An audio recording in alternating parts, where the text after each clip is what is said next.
Alors, Béchot me rêve à la bouteille. Aujourd'hui, je voudrais.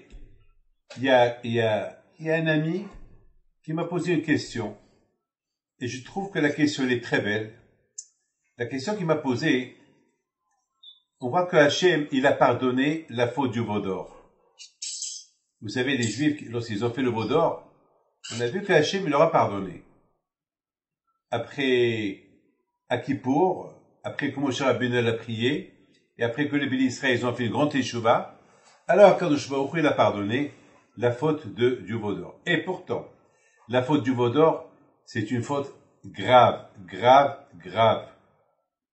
Parce que,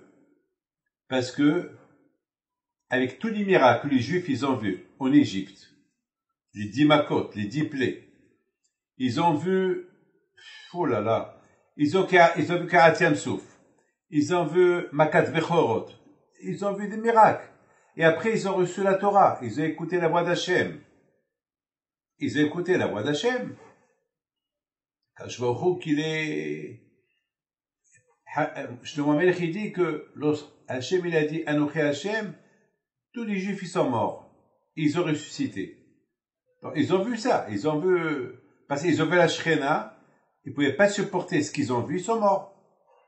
Alors, Akadosh Baruch Hu, il leur a donné, il les a ressuscités.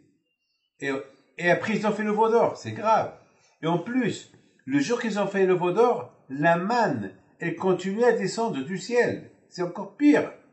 C'est de la folie, ça. Et avec tout ça, Akadosh Baruch Hu leur a pardonné. Mais le problème, il est, lorsque Moshe Rabbeinu a envoyé les Meraglim, les espions, pour espionner Israël, ils sont retournés, ils ont critiqué Israël, là, Kadosh Baruch Hu leur a pas pardonné. Il leur a pas pardonné.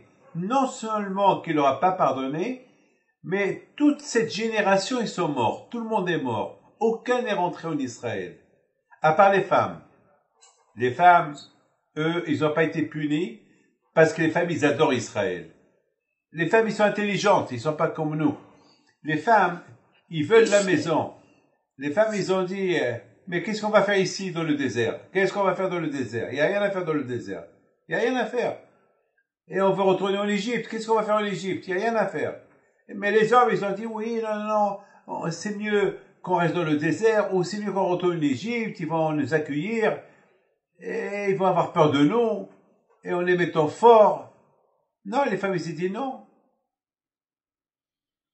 Alors, Hachem, il a puni les gens qui ont critiqué Israël, et tous les Juifs, ils sont morts. Ça veut dire que tous ceux qu'ils avaient, à partir de 20 ans, jusqu'à plus, ben, ils ne sont pas rentrés en Israël. Pendant 38 ans, chaque année, il y avait 15 000 personnes qui mouraient. Chaque année, 15 000 personnes qui mouraient. Jusqu'à que tout le monde est mort. Et non seulement ça, même que lorsqu'ils ont demandé pardon à Hachem, Akadosh Baruch Hu ne leur a pas pardonné. Et même à Kippour, il ne leur a pas pardonné. Alors que dans la paracha d'hier, on a dit, Ki vayom hazeh yichaper. Akadosh Baruch Hu pardonne toutes les fautes qu'on fait le jour de Kippour. Et la faute des Meraglim, des espions et des Juifs qui ont fauté, parce qu'ils ont critiqué Israël, Akadosh Baruch Hu ne leur a pas pardonné. C'est de la folie. C'est de la folie. Pourquoi? Et non seulement ça, et Hachem il a dit, parce que vous avez pleuré, des pleurs inutiles, alors le premier Beth Amikdash et le deuxième Beth Amikdash vont être détruits à Tisha B'Av le jour qu'ils ont pleuré. Parce que toute cette manifestation contre la rentrée d'Israël, ça s'est passé le jour de Tisha B'Av. Alors Hachem leur a dit, alors chaque année, comme ce jour-là, vous allez pleurer.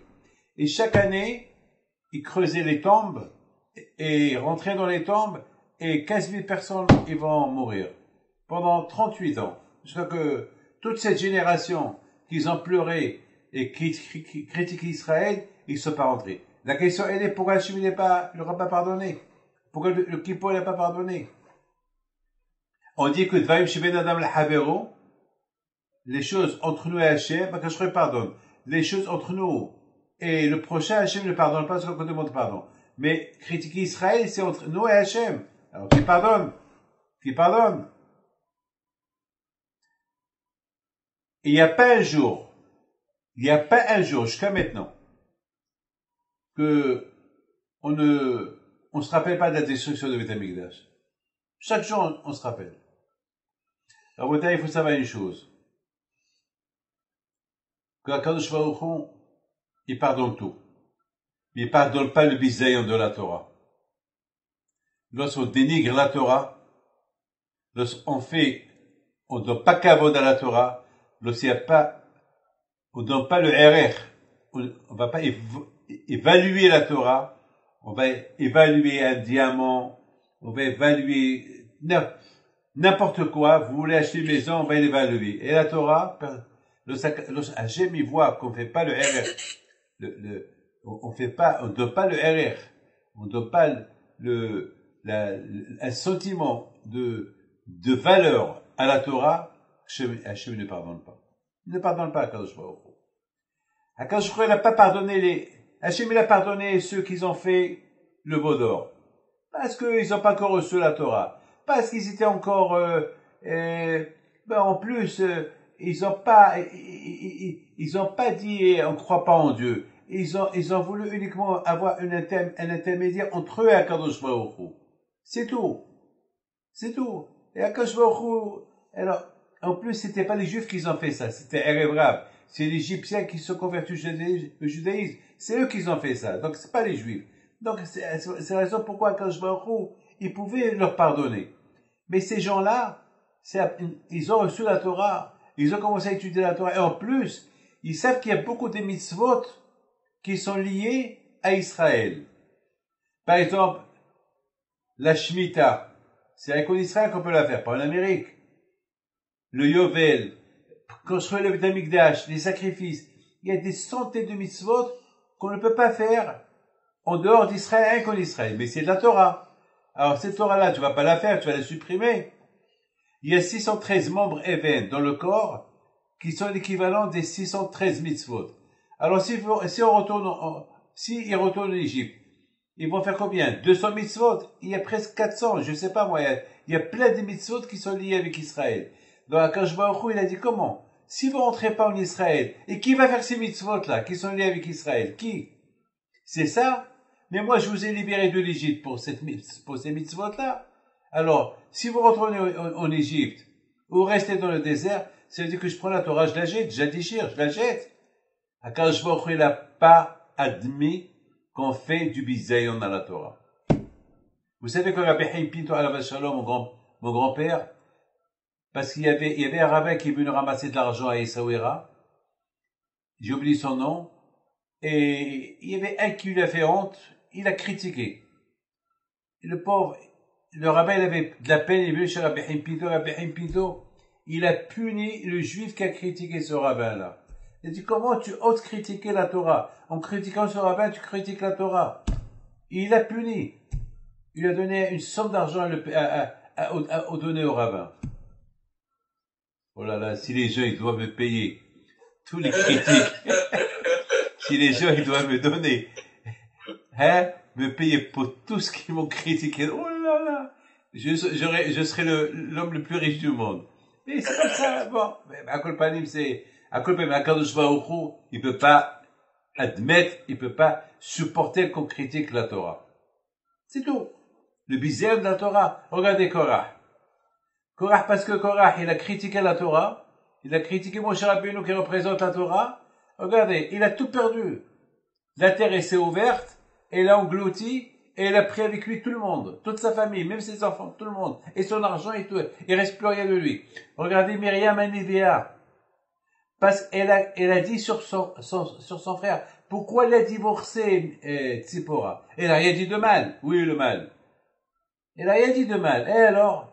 Et Hachem, il nous a dit, il faut jamais oublier, Zechor et Asa. Souviens-toi ce que Hachem a fait à Myriam parce qu'elle a parlé sur Moshe Rabbeinu. Elle est devenue lépreuse. La lèpre. 7 jours, elle a eu la lèpre. Mais qu'est-ce qu'elle a dit? Elle a dit les choses de la vérité. Mais il fallait pas qu'il lui dise pourquoi? Parce qu'il faut qu'il soit intelligent. Si Hachem, il a rien dit à Moshe, de quoi toi tu te mêles? Hachem, qui parle tout le temps avec Moshe Rabbeinu, il a jamais dit à Moshe Rabbeinu, pourquoi tu as quitté ta femme? Alors si Hachem il a pas dit à Moshe Rabbeinu pourquoi tu as quitté ta femme, pourquoi toi tu te mêles, tu dis pourquoi tu as quitté, Tzipora. De quoi tu te mêles? S'il y a quelque chose à dire à Moshe, il y a que Hachem qui peut le dire, pas plus. Moshe, regardez Nadav et Abihu, ils ont été punis parce qu'ils ont fait bizayon à la Torah. Parce qu'ils ont fait le sacrifice avant que Moshe Rabbeinu leur a donné de l'ordre de le faire. On ne peut pas faire des choses que Moshe Rabbeinu n'a pas fait. Parce que Moshe Rabbeinu a été désigné que c'est lui, à travers ses mains, la Torah, elle soit donnée, donc il faut écouter Moshe Rabbeinu. Donc Moshe Rabbeinu, il n'a pas encore dit qu'il faut ajouter le feu sur le feu, mais il fallait pas le faire. Et en plus, vous savez ce qu'ils ont dit? Il faut hésiter derrière Moshe Rabbeinu, derrière Moshe Aaron, et Nadav il dit à Avihu, je sais pas, Avihu il dit à Nadav, quand est-ce qu'ils vont mourir ces deux vieux, et nous on va prendre les reins de la Hanaga. C'est nous qu'on va, on va conduire le peuple juif. Attends, mais qui êtes-vous pour conduire le peuple juif? Si Hachem il n'a pas conduit, qui êtes-vous? Et c'est ça, mes amis, pourquoi quand je vais au Khou, il n'a pas pardonné la faute des Juifs qui ont critiqué Israël, parce qu'ils ont critiqué Israël, et Moshe, et Aaron, et Hachem. Vous savez qu'est-ce qu'ils ont dit à la fin? Eh ben, ils ont dit à Moshe, allez, on va faire une Avodah Zarah qui va nous conduire en Égypte. Ça veut dire, Laïsta, Shimishmor. On commence petit, on termine grand. On commence, le Lashon Hara, il est comme ça. Tu commences petit, après tu finis très grand. C'est pour ça, le Hafiz Hamidi, même des choses bien, il faut pas les dire. Pourquoi? Parce que parfois, même lorsqu'on parle des choses bien, on risque de ces choses bien, il y a quelqu'un qui va écouter, il va être jaloux, et il va commencer à critiquer. Alors c'est mieux, on peut parler sur les tzadikim, mais entre nous, c'est mieux d'éviter, parce que d'une phrase à l'autre, ça peut entraîner au vrai Lashon Hara. Hachem, il ne peut pas supporter qu'on dénigre la Torah, qu'on fait honte à la Torah. Parce que la Torah, Torah Haïb, la Torah elle est vivante. Vous croyez que la Torah ne parle pas? Mais nous tous, on vit grâce à la Torah. La Torah elle est vivante, c'est les noms de Dieu. La Torah elle parle. Je donne un parole d'honneur. Combien des fois je prie par le zéro de la Torah, alors j'ai un problème, et j'ai des idées. Tout de suite j'ai une idée. Qui m'a donné cette idée? C'est la Torah. Elle me parle à travers une idée. Elle va pas me parler. Et imaginez que votre Gemara elle étudie avec vous. Et tu dis, hey, Toshman, qu'est-ce que tu dis? Oh, ouais, vous allez vous évanouir. Mais la Torah, c'est pour ça qu'on dit Kol Torah, la voix de la Torah. La Torah, elle parle, mais nous, on peut pas l'écouter. Vous savez, c'est la Torah, elle te parle. Elle te parle. Elle te parle indirectement. Peut-être à Gan Eden, l'étude de Gan Eden est différente. On dit à Kol Yaakov. Donc, s'il y a la voix de la Torah, la Torah, elle parle. De Hachem, il ne peut pas supporter qu'on parle de la Lashon Hara. Ils ont fait bizayon à la Torah. Le fait qu'ils ont fait bizayon à la Torah, il n'y a pas de pardon. Et c'est la raison c'est la raison pourquoi chaque jour on parle Hachem, quand est-ce qu'on va retourner en Israël, Hachem, quand Mashiach va venir, Hachem, pourquoi? Pour réparer ce qu'ils ont dit sur Israël. Pour montrer que Hachem Ishmor, que parler contre Israël, ça nous rappelle la punition qu'Hachem a punie, c'est presque quelques millions de Juifs qui étaient dans le désert, parce qu'ils ont critiqué Israël. Maintenant, mes amis, je voudrais vous dire une chose. Ce soir, c'est l'Eloula de Rabbi Meir Hanès alav shalom. Rabbi Meir Hanès, il était l'élève de qui? De Rabbi Akiva. Et Rabbi Akiva, il a perdu 24 000 élèves. C'est pas facile, hein? 24 000 élèves. Vous savez, c'est de la folie.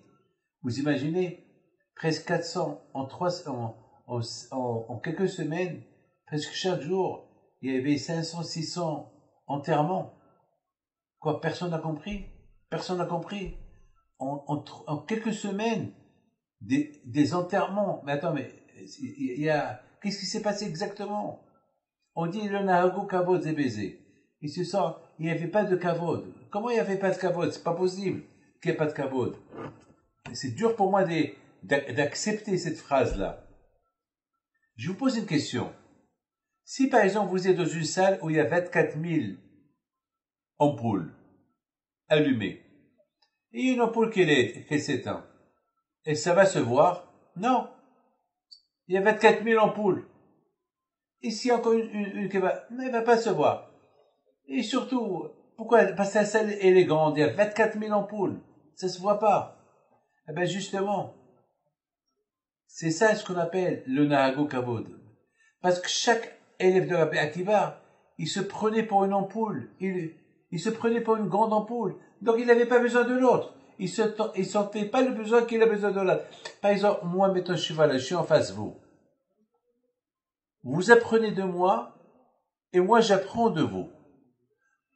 Vous apprenez de moi parce que vous m'écoutez, et moi j'apprends de vous parce que j'ai préparé. Parce que si j'avais pas à vous transmettre ce que je vous dis là, ben j'aurais pas préparé. Donc quelque part indirectement, vous m'avez illuminé et moi je vous ai illuminé. Donc chacun il a besoin de l'autre. Vous savez que le Rav, il a plus besoin de son élève que l'élève qu'il a besoin de son Rav. Vous savez que la Gemara dit que le bébé est, vous savez comment il s'appelle la part à la vache. La vache, elle a plus besoin de donner le lait à son fils que le fils, il veut lui prendre le lait. Pourquoi? Parce qu'elle souffre tant qu'elle a ce lait-là. Elle veut que son fils, il tète son lait. Vous savez que Moshe Rabbeinu, alav shalom, il avait toute la Torah. Mais si les gens lui demandent pas la Torah, alors à qui va l'enseigner? Mes amis, c'est ça le onesh, Hashem Yishmor, que Dieu préserve. Le onesh qu'ils ont eu des élèves de Rabbi Akiva, c'est parce que aucun n'a senti qu'il a besoin de l'autre. Chacun disait, moi j'ai rien à prendre de lui. L'autre, il dit, moi il a rien à m'apprendre. Parce que tout le monde, tous, ils étaient des lumières. Chacun se prenait pour une lumière indifférente. C'est comme par exemple, il y a 24 000 lumières. Chacun, il se voyait comme s'il était l'équivalent de 24 000. Mais non, c'est pas vrai. Parce qu'il y a une et s'éteint, on va pas le remarquer. La deuxième et s'éteint, on va pas le remarquer. Mais si au fur et à mesure les lampes s'éteignent, on va remarquer. Alors c'est maintenant que tu attends pour que tu remarques. Et en plus, avec tous ces lampes qui se sont éteintes, ils n'ont pas remarqué. Pourquoi? Parce que chacun croyait qu'il était l'équivalent de 24 000. Parce que chacun avait une grande lumière. Et malheureusement, c'est ça qui a fait qu'ils sont morts. Il n'y avait pas le besoin que chacun il a montré qu'il a besoin de l'autre. Et l'autre, il a besoin de lui. Il faut vous savez, un homme et une femme, ils sentent que chacun il a besoin de l'autre. Si l'homme, il montre à la maison que c'est lui le patron et que tout le temps sa femme, elle a besoin de lui, à la fin, ils vont divorcer. Parce que c'est pas possible. La femme aussi, l'homme aussi, il a besoin de la femme. La femme aussi, elle donne à son mari. Il faut pas que le mari, il dit, c'est parce que j'apporte l'argent, alors ça y est, c'est moi qui apporte l'argent, alors c'est moi le tout. Non. Ta femme aussi te donne des enfants, ta femme aussi te prépare à manger, ta femme aussi est ça, ta femme aussi t'arrange à manger. Il faut que chacun, il sent que l'un, il a besoin de l'autre. Que Dieu préserve au moment que chacun, il voit qu'il a pas, que c'est lui qui fait tout, et l'autre, il ne fait rien du tout, c'est grave. Je voudrais vous dire une phrase de Halakha. On dit qu'on fait Hanoukat Habayit. D'accord?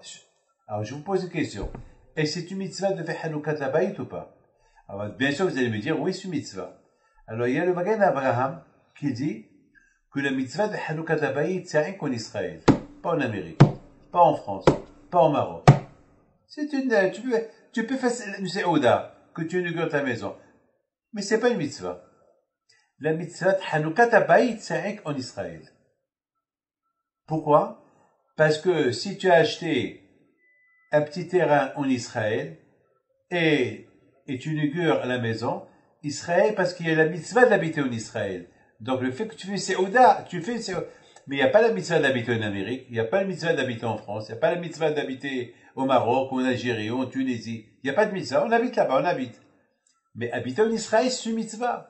Donc si tu fais c'est pour vous dire que, regardez, même Moshe Rabbeinu alav shalom, Moshe Rabbeinu alav shalom, il a fait 515 prières pour rentrer en Israël. Et la Gemara dit, pourquoi Moshe Rabbeinu a fait 515 prières? Est-ce que, quoi, il veut rentrer en Israël pour manger les fruits?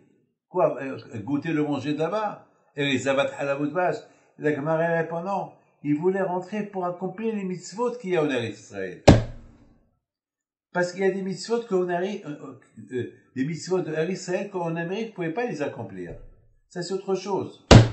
Et c'est la raison pourquoi mon Rabbeinu alav shalom, il voulait rentrer en Amérique, non, en Israël. Vous savez pas, je voulais voir si vous dormez ou pas.